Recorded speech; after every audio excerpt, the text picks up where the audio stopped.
अस्सलाम वालेकुम मेरे पाकिस्तानियों। आप देख रहे हैं law and state with advocate Atiqa Rahman Siddiqui. आज बरोज़ जुमेरात जो इम्पोर्टेंट लीगल और पॉलिटिकल डेवलपमेंट्स हुई हैं उस हवाले से ख़बरें, और फिर आखिर में मैं तजिया करूँगा जो इमरान खान साहब की कॉल पर और पाकिस्तान तहरीक इंसाफ की कॉल पर इस्लामाबाद में 4 अक्टूबर को जो प्रोटेस्ट हुई, किस तरह से इस फस्ताई हुकूमत ने इस प्रोटेस्ट को रोकने के लिए हर गैर कानूनी हथकंडा इस्तेमाल किया, वो सबको मालूम है। मैं उस पर तजिया नहीं करूँगा, बल्कि वर्कर्स के हवाले से मैं तजिया करूँगा, क्योंकि वर्कर्स के जो रिश्तेदार हैं, फैमिली मेम्बर्स हैं, दोस्त और अहबाब हैं, देवर वरीड।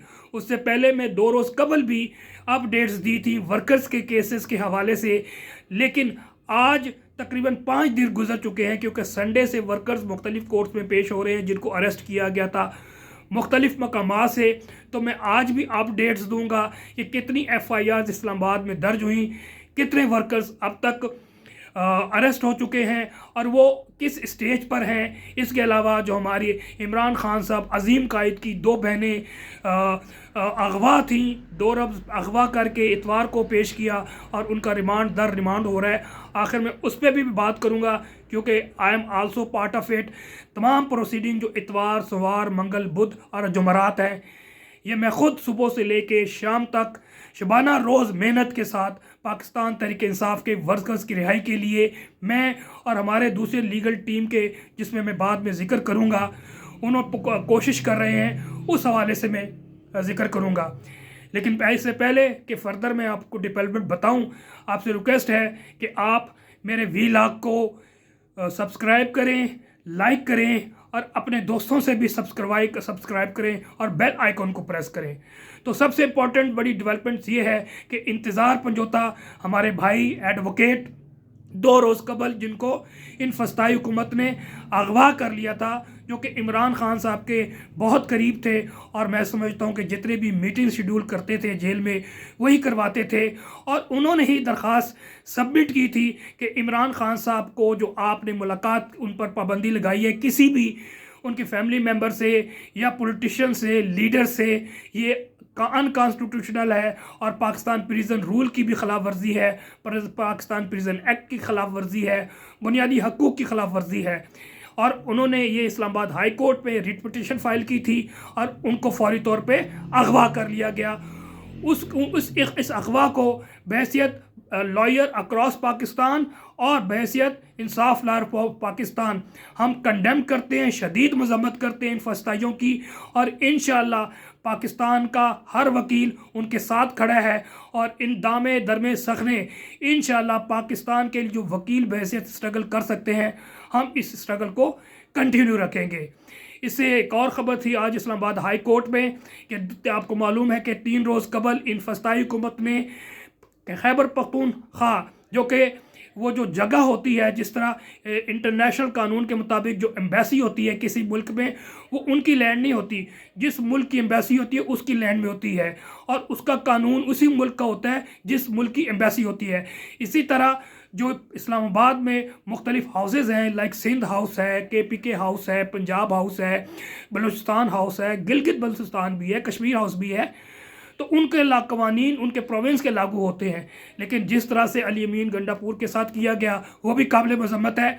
और फिर उसके बाद इन फस्ताई हुकूमत के इशारे पे CDA ने और लोकल एडमिनिस्ट्रेशन ने सील कर दिया था 2 रोज़ कबल। आज इस्लामाबाद हाई कोर्ट में रिट पिटीशन फाइल हुई और पहले ही हेयरिंग में उसको डीसील करने के ऑर्डर कर दिए कि जो खुश आइंद है। इसके अलावा एक और इम्पॉर्टेंट ख़बर है जो मैं समझता बहुत अच्छी है, जिसका रिस्पॉन्ड किया है पाकिस्तान तहरीक इंसाफ के वर्कर्स बैरिस्टर सैफ के हवाले से। सबको मालूम है कि बैरिस्टर सैफ का बैकग्राउंड क्या है। मुशर्रफ के दौर में बहुत ये आगे थे, फाल किरदार अदा कर रहे थे, यानी कि ये डिक्टेटर्स के साथ रहे।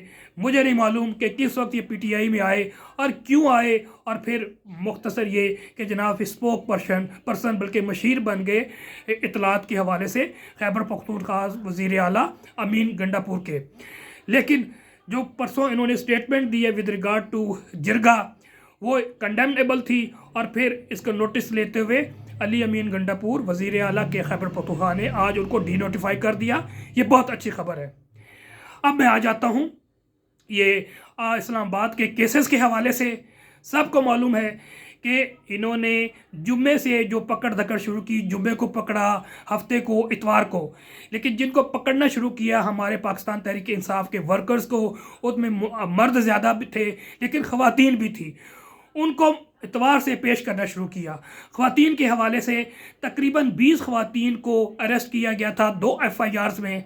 उनकी रिहाई कल तक मुमकिन, यानी कि यस्टरडे तक मुकम्मल हो गई है और ज़मानत पे उनको रिहा करवा दिया गया है, एक्सेप्ट हमारी 2 बड़ी बहनें, हमारी आपा जो कि हमारे अजीम कायद इमरान ख़ान की बहनें हैं, जिनका सियासत से कोई ताल्लुक़ नहीं, यानी कि अलीबा ख़ान और उसके अलावा दूसरी हैं उज़मा ख़ान, ये अरेस्ट हुई हैं। उस हवाले से मैं तज़िया करूँगा, वो काबिल मज़म्मत है। उज़मा ख़ान साहबा को अरेस्ट किया गया था, ये किया था जुम्मे को दोनों बहनों को अगवा किया गया। हफ्ते को कानून के मुताबिक पेश करना था जुडिशल मजिस्ट्रेट को या कंसर्न मजिस्ट्रेट कोर्ट में, लेकिन नहीं पेश किया गया। 48 घंटे के डिले के बाद इतवार को पेश किया गया और इतवार को जो जुडिशल मजिस्ट्रेट ड्यूटी जज थे उन्होंने कहा क्योंकि ये मेरा केस ATC का नहीं है, क्योंकि इन पे 780 लगा दिया गया था। अगर FIR के हवाले से डिस्कस किया जाएगा तो बहुत ही ख़तरनाक किस्म के दफात लगा दिए गए हैं। बहरहाल उस पर मैं नहीं जाना चाहता क्योंकि मेरा फोकस आज डिफरेंट है। तो उनको कहा गया क्योंकि ATA का मैटर है तो ATC में आप पेश करें, तो 24 घंटे को उनको रिमांड दिया। अब मंडे को उनको पेश किया गया। उस वक्त ड्यूटी जज ATC ताहिर अब्बास सिपरा साहब थे, उन्होंने 1 दिन का रिमांड दे दिया। अब मंगल को जो जज सुनना था वो थे जज अबुल हसनात जुल्करनैन साहब, उन्होंने 2 दिन दिया, यानी कि मंगल बुध और फिर आज जुमेरात हो गई। जुमेरात को आज पेश किया गया और अफसोस ये है कि ऐसा लगता है तमाम चीज़ क्योंकि मैनेज, कंप्रोमाइज़ और कंट्रोल है और जिनको देना होता है पहले ही रिमांड ख़त्म करके जुडिशल कर देते हैं। बहरहाल तकरीबन 1 घंटे बहस हुई है और वही बात कि अपना सर बस आप दीवार पे टक्कर मारने वाली बात है, क्योंकि वही होना है जो आर्डर हुए हैं और आर्डर की बस कंप्लाइंस करनी है जनाब हमारे प्रिजाइडिंग ऑफिसर्स ने अनफॉर्चुनेटली। और फिर आज फिर 2 दिन का रिमांड दे दिया है, जबकि यकीन जानिए कि ख़वातीन के हवाले से सेक्शन 167 CRPC सब सेक्शन 5 इतना क्लियर है कि एक्सेप्ट मर्डर या डकैती ख़वातीन की इन्वेस्टिगेशन इस तरह या रिमांड नहीं दिया जा सकता। वो जेल में जाकर रिमांड आप इन्वेस्टिगेट कर सकते हैं, लेकिन तमाम क्योंकि इस वक्त कानून नहीं है, आइन नहीं है, बस जंगल राज है, गुंडा राज है, इसमें अनफॉर्चुनेटली जो हमारी स्टेट तमाम institution including executive, including judiciary, वो सारी कंप्रोमाइज़ हो गई है बिकॉज ऑफ वन रीज़न और अदर। मैं उसकी डिटेल में नहीं जाना चाहता। अब मैं वर्कर के हवाले से आ जाता हूँ क्योंकि वर्कर्स की फैमिली परेशान है, फ्रेंड्स हैं, फ़ोन आ रहे हैं मुझे। सबसे पहले मैं अपने फ़ोन बता दूं, पहले भी काफ़ी लोगों को डेसिमेट कर दिया गया है, लोग आ रहे हैं, मैं उनको सेटिस्फाई हम करते हैं, व्हाट्सएप ग्रुप बनाया हुआ है उस पर शामिल करते हैं। हम तकरीबन 2020 से लीगल इस पर ILF की एक लीगल टीम है जो कि PTI रीजन के साथ कोऑर्डिनेट करके वर्कर्स के लिए काम कर रही है। उसमें मैंने कलीदी किरदार अदा किया 2020 में। इस वक्त रीजन के प्रेसिडेंट होते थे फरीद रहमान साहब। उसके बाद जो है फिर अली नवाज़ अवान, उस पर बड़ा काम किया। इलेक्शन मैटर्स में, लोकल इलेक्शन कमीशन में हमारी लीगल टीम ने जो मेरे कलीदी किरदार अदा किया था।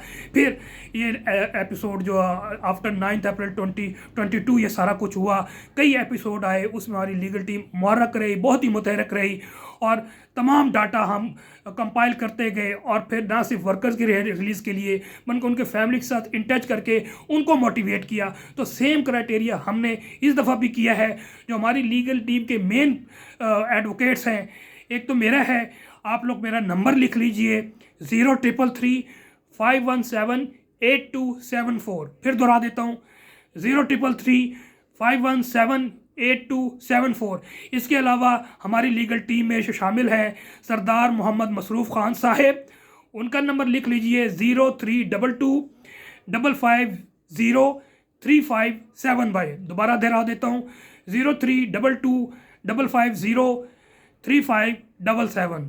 मिर्ज़ा आसिम बेग, इनसे भी आप फ़ोन करके रब्ता कर सकते हैं 0333-315-8817 0333-315-8817।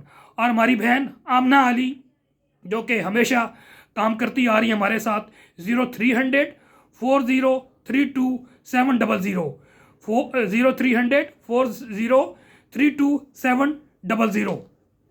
इस एपिसोड में भी हम मिलकर काम कर रहे हैं।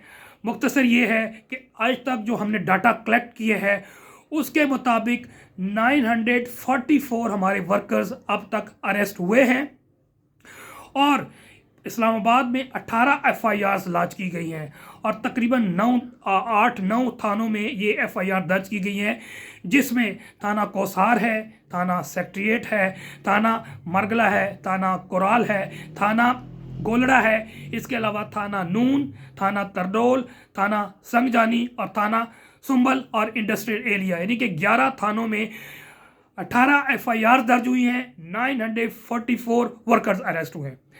अब वर्कर्स के लवाकीन और फ्रेंड्स के लिए मैसेज ये है कि आप परेशान ना हो, हमारी नज़र एक एक वर्कर्स पर है। इंशाल्लाह जब तक आखिरी वर्कर्स तक हम उनको ज़मानत पर रिहा नहीं करेंगे, हम इंशाल्लाह अपनी तगो दो जारी रखेंगे।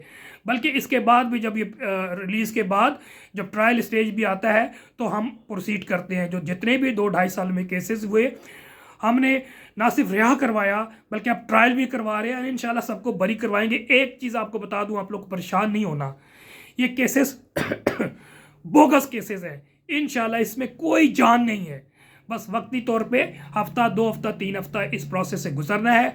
इंशाल्लाह ये रिलीज़ भी हो जाएंगे और ये बरी भी हो जाएंगे, इन पे केस भी नहीं रहेगा।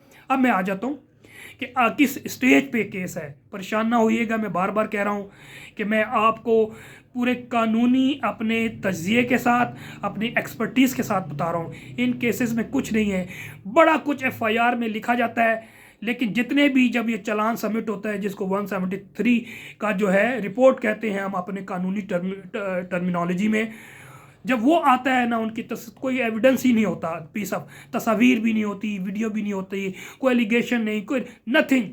तो ये शनाख्त परेड मैं समझता हूँ क्योंकि गैर कानूनी, मैं उस पर नहीं जाना चाहता हूँ क्योंकि डिटेल जाने से गैर कानूनी है। लेकिन इतना काम है कि हम चैलेंज इसलिए नहीं कर रहे कि ठीक है इस प्रोसेस से गुजर लें, क्योंकि इब्तदा ही गलत है। अगर किसी की बुनियाद, यानी कि अगर आप किसी को इमारत खड़ी करनी है और बुनियाद ही गलत हो तो वो इमारत खड़ी नहीं रह सकती। तो ये अच्छी बात यह है कि क्योंकि इन्होंने बुनियाद ही गलत रख दी है, शनाख्त परेड हो ही नहीं सकती थी कानून के मुताबिक।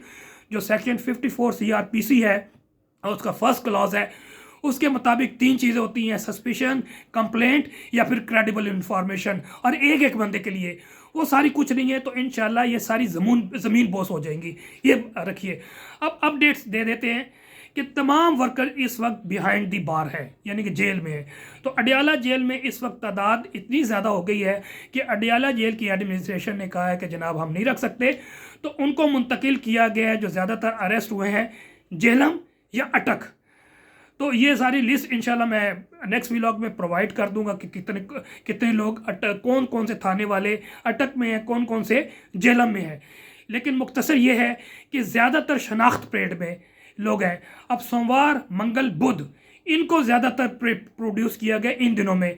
सोमवार को जो शनाख्त परेड में ज़्यादातर गए शनाख्त परेड पे है, तो 14 दिन अगर लगाएं 7 तारीख से, तो 21 तारीख उनकी डेट है। फिर जो 8 को हुए वो उनकी डेट हो गई 22, और जो फिर 9 को पेश हुए मुख्तलिफ कोर्ट्स में, स्पेशली सज़ाद दहशत गर्दी की कोर्ट में ही पेश हो रहे हैं, तो उनकी डेट हो गई 23 तारीख को पेश किए जाएंगे। उससे पहले उनकी बेल नहीं लगाई जा सकती, इसलिए आपको वेट करना है सब्र और तहम्मुल से।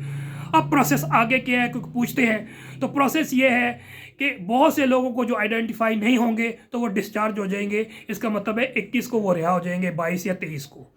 लेकिन जो सो कॉल्ड जाली तरीके से वो आइडेंटिफाई होंगे तो वो फिर रिमांड मांगेंगे, फिजिकल रिमांड, के हमने इन्वेस्टिगेशन करनी, हमें फिजिकल रिमांड दे। तो चांस इज़ देयर कि पहला एक रिमांड तो ज़रूर दिया जाएगा, 2 दिन दिया जाएगा या 3 दिया जाएगा, तो 3-4 दिन इन फिजिकल रिमांड में चंद दिन लग सकते हैं। उसके बाद जब आएंगे तो फिर हम रिमांड को कॉन्टेस्ट करेंगे कि जनाब ये डिस्चार्ज का केस बनता है, लेकिन अगर डिस्चार्ज नहीं करते तो कम अज़ कम इनको जेल जुडिशल पे भेज दें ताकि हम इनकी ज़मानतें लगा सकें। और मुख्तसर ये कि मेरे अपने अंदाजे के मुताबिक अक्टूबर के एंड तक वो जो डिस्चार्ज नहीं होंगे तो फिर हम जो आइडेंटिफिकेशन वो अक्टूबर के एंड तक हम इंशाल्लाह बेल लगाने के काबिल हो जाएंगे। अब कई एक सवाल यह भी कर रहे हैं कि क्या ये TCQ के लगाए हुए हैं, इतनी ख़तरनाक दफ़ाएं लग दी हैं, ज़मानत होगी कि नहीं। हमारा 2.5 साल का एक्सपीरियंस बता रहा है, क्योंकि एविडेंस ही कोई नहीं होता, इनका स्पेसिफिक रोल ही कोई नहीं होता, कोई रिकवरी नहीं होती, तमाम चीज़ें कंजक्चर और सरमाइज पे होती हैं, false frivolous concocted and cock and bull story होती है। तो फर्दर इंक्वायरी का केस बना के हम लोगों ने पहले भी तकरीबन 2-2.5 हज़ार वर्कर्स को मुख्तलिफ एपिसोड में रिहा करवाया है। तो ये मामला ज़्यादा लंबा नहीं चलेगा, इसलिए इसमें भी परेशानी होना कि इंशाल्लाह इनकी ज़मानतें अगर हम अक्टूबर के एंड पे लगाते हैं तो नवंबर के स्टार्ट में तमाम इंशाल्लाह हमारे PTI वर्कर्स जो कि इनोसेंट हैं, लॉ अबाइडिंग सिटीजन्स हैं, वो अपना कानूनी और आईनी हक इस्तेमाल करते हुए प्रोटेस्ट का पीसफुली करते हैं। 2.5 सालों में पाकिस्तान तहरीक इंसाफ ने जितने भी प्रोसेशंस, रैलीज या जलसे जुलूस किए हैं, पुरअमन रहे हैं और मार खाई है, गैर कानूनी सितम सहा है इन स्टेट इंस्टीट्यूशन के हाथों, लेकिन ये वायलेंट नहीं हुई। ये इनकी स्ट्रेंथ है, यही इमरान खान साहब की तरबियत है, यही हम लोग इनको तरबियत करते हैं, इनको यही तालीम देते हैं कि वो जुल्म कर लें, हमने बस बर्दाश्त करना है। लेकिन पाकिस्तान के लिए, हक की खातिर और सच के लिए हमने आइन और कानून और जमहूरी अंदाज में अपनी स्ट्रगल जारी रखनी है। इसी तरह जो जिस तरह आपा अलीमा ख़ान और आपा उज़्मा ख़ान को आपने जिस तरह ख़वातीन को होते हुए इनकी अभी तक रिमांड पे, ये मैं समझता हूँ बड़ी डिफरेंट स्टोरी है, कभी ऐसा होता नहीं है। जबकि उनके पास महती थी और सब ने देखा कि जनाब खातून दोनों को पकड़ के लेके जा रहे हैं। जो मेरे को इस तरह आज़म खान होती जो कि बड़े फिगर हैं, उनको मुख्तलिफ़ केसेस में रोप करके तो मुख्तलिफ रिमांड लेते रहे। आज जो 2 रिमांड सामने था केस, उनमें जुडिशल कर दिया गया था और आज़म खान साहब ने, सवाती साहब ने यही कहा कि जनाब इन्होंने और पर्चे मेरे पर डाल दिए गए हैं, आप काइंडली आज ही डिसाइड कर दें। लेकिन कानून में, आइन में ऐसा नहीं होता। बहरहाल मुख्तसर ये कि जब वो जुडिशल करके बाहर गए, घंटे बाद फिर ले आए कि जनाब इन केस में मुलविस है। तो मुख्तसर ये है कि जो बिग फिगर्स हैं उनको तंग किया जा रहा है। आज़म खान होती मैं समझता हूँ मैं मर्द बहरान है और मैं समझता हूँ शेर है, बहादुर है। पहले भी इनका आपने अज़्म, हौसला और वलवला और उनकी गैरत और बहादुरी देखी। इस एपिसोड में भी वो फ्रंट पे आके प्रोटेस्ट में शामिल हुए, बिल्कुल निहत्ते थे। लेकिन ये वक्त भी गुजर जाएगा, चंद दिन और 2 दिन 3 दिन कर लेंगे, इससे ज़्यादा नहीं करेंगे इंशाल्लाह। बहुत जल्द हमारी बहनें भी हमारे साथ होंगी और आज़म खान होती साहब भी होंगे। नेक्स्ट व्लॉग तक के लिए इजाज़त दीजिए। वस्सलाम। पाकिस्तान जिंदाबाद, अवाम जिंदाबाद।